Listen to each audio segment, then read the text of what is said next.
Every budgeting app you've ever downloaded has already failed you. Not because you're bad with money, not because you lack discipline, and not because you don't care enough, but because nobody, not a single one of them, ever asked you how you felt first. And until someone does, the debt comes back every single time. My name is Vincent, and I'm a trauma-aware financial coach and the founder of Present Tense Finance. And in the next 10 minutes, I'm going to show you exactly why traditional budgeting fails and what works instead. Let me ask you something. Have you ever paid off a credit card, felt incredible for about 2 weeks, and then somehow found yourself right back where you started 6 months later? You're not alone, and you're not broken. There's a show called The Biggest Loser.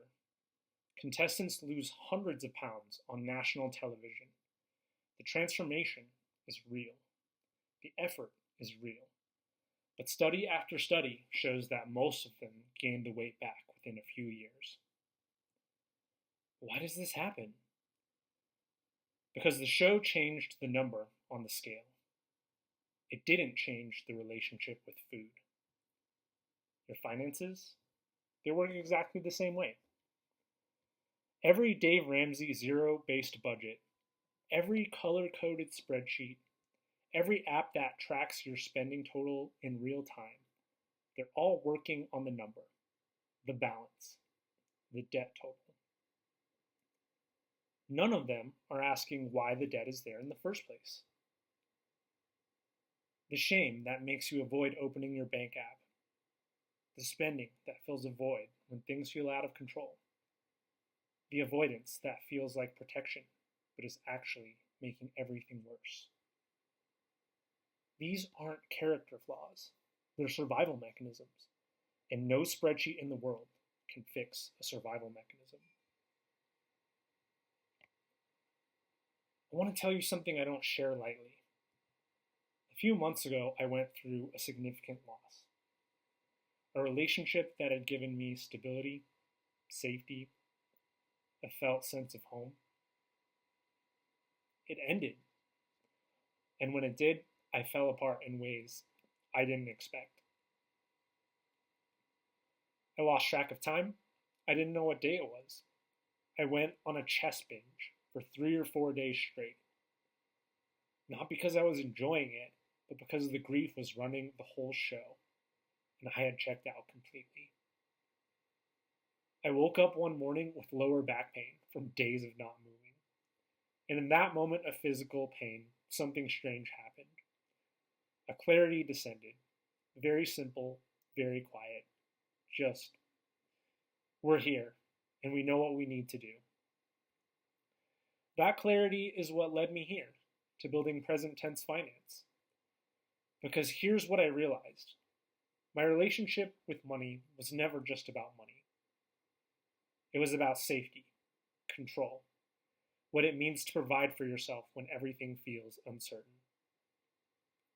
And the only way to actually change that relationship, not just the numbers, but the root, is to start with how you feel. Not your bank balance, not your debt total, not your credit score. How you feel. So here's what I do differently.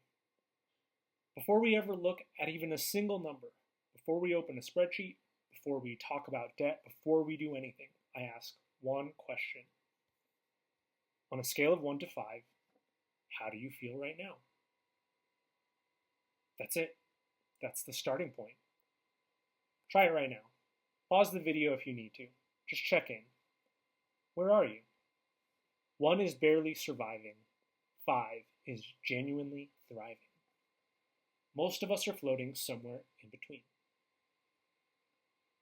That number matters because it tells us what's actually possible in this moment. A 2 means something different than a 4. A 3 that's trending up is completely different than a 3 that's sliding down. And here's the thing about that number. It has nothing to do with your bank account. Some of my best financial clarity has come on days when money was tight. Some of the worst financial decisions happen when everything looks fine on paper. but something underneath is off. The number is the compass, not the destination. It's just, where are we starting from today?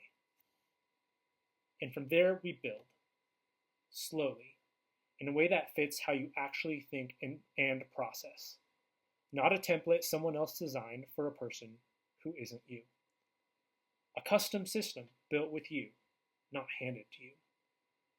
Because a budget you understand is one you'll actually use, and a budget that asks how you feel first is one that might actually stick.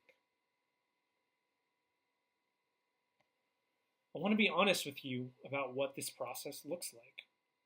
It's not dramatic. It's not a before and after photo. It's not a moment where everything suddenly clicks and you never worry about money again. It's quieter than that.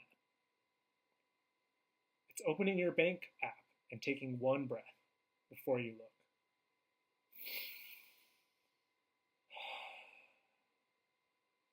It's noticing that you spent $72 on something you can't quite explain, but instead of spiraling into shame, just writing it down, naming it, moving on. It's a single green square on a tracker. One good day, then another. My clients don't just lose the debt, they keep it off because they understand why it was there in the first place. That's the whole game. Not perfection. Awareness. Present tense. Before you close this video, I want you to do one thing. Ask yourself on a scale of 1 to 5, how do I feel about my money right now? Not your balance, not your debt. Just, how does it feel?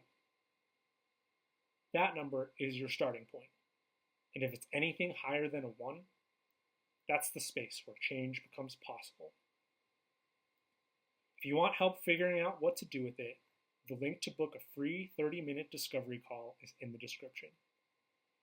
We'll talk, no pressure, and figure out together whether present tense finance is the right fit for you. And if this video helped you, share it with someone who needs to hear it. Because someone out there is a person who's been told they're bad with money their whole life. And they just need someone to ask how they feel first. I'll see you in the next one.